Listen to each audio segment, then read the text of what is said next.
大家好，我係林寶儀。上次同大家分享咗喺香港申請信託牌照嘅流程，今次又有位內地投資者，佢問我點樣喺香港申請 MSO 金錢服務經營者牌照。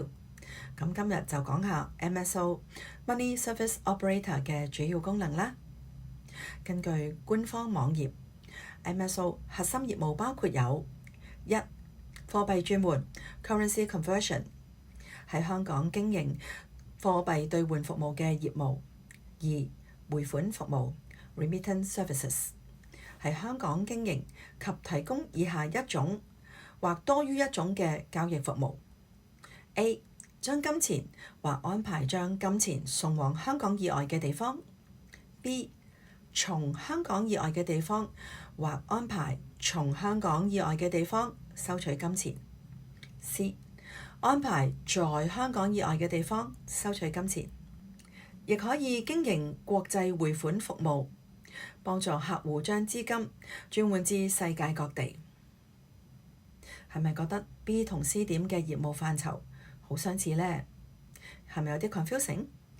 其實 MSO 牌照持有人主要嘅業務角色有兩種，一種係直接接收及發放款項，另一種就係促成交易發生，但係唔會直接持有款項。業務性質又分為實際處理資金，令資金流入客戶帳戶，而另一種係只提供技術或者安排交易。係咪唔係好明白呢？等我再俾多4個實際業務例子你就會更加清楚。第一個業務情況，作為一間香港嘅匯款公司，當你收到英國客戶需要從倫敦匯出嘅款項，然後由你公司負責將呢筆款項發放給香港嘅收款人。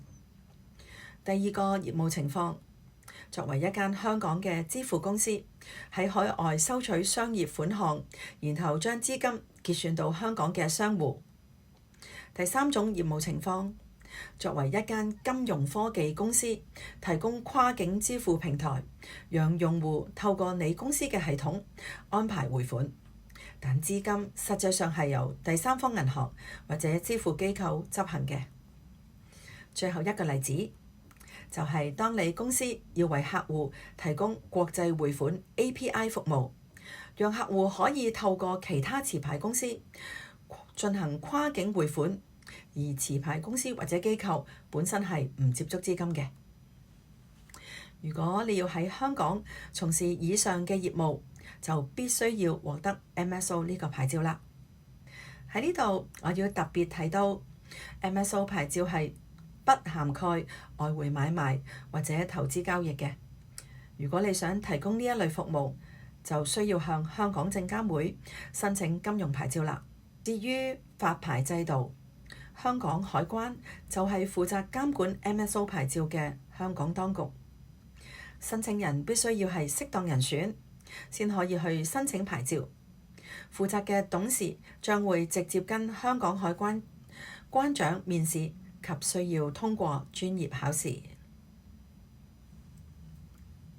如果你有需要申請呢個牌照，經營以上提到嘅業務，避免違規犯罪甚至損害商譽，建議你諮詢專業嘅合規顧問或者執業律師，獲取最精準嘅合規要求，咁就可以將違規風險降到最低啦。